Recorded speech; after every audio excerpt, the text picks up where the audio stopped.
In this edition of Real Magic Magazine, Francis Menotti tells Peter Pitchford about the importance of being comfortable and confident in your act.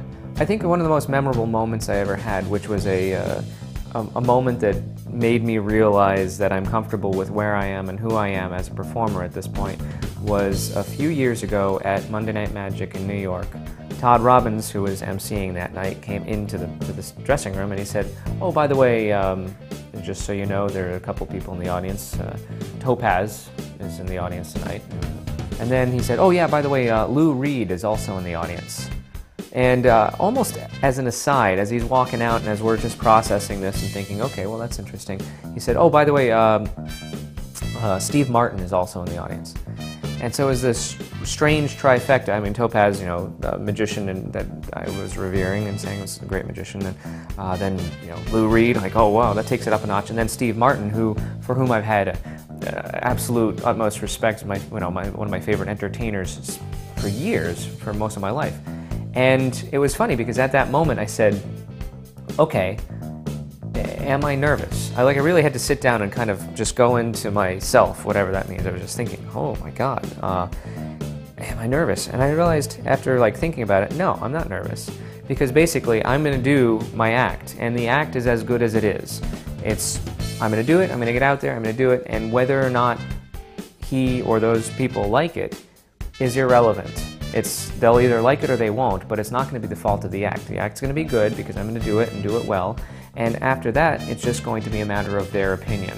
And we have a new column in this issue, Stronger Magic, with Tyler Erickson. The first thing that we're going to talk about is the concept of wand cover. Very, very simple concept. The idea is whenever you have something hidden in your hand, you will hold something else at the same time. So the audience is aware of the thing you are holding, but not the thing that you are concealing.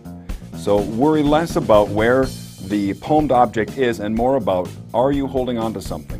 Because the truth of it is, as soon as you lose your wand cover, the hand that has something will never look as good as the hand that has nothing. If you're trying to portray your hand as empty, it becomes much, much easier to do so in a convincing fashion as long as you have something in your hand. Also in issue 40, Kainoa Harbottle discusses the growth of magical thought. Christian Painter tears up some cards to good effect. Bill Wish shares Slidini's open and shut vanish.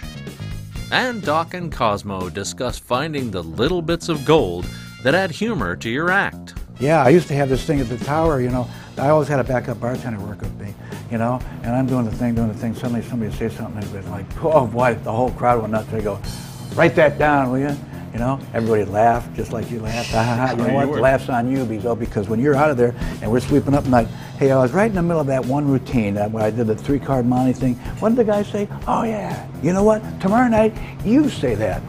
As always, we've got 3 tricks to teach you. In this issue, they're all Real Magic exclusives from Francis Menotti, Irving Kant, and Sean Robeson. The box goes on the box, the coin goes in, and the lid goes on.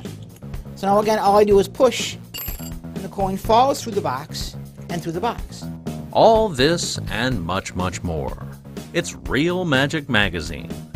Television for magicians.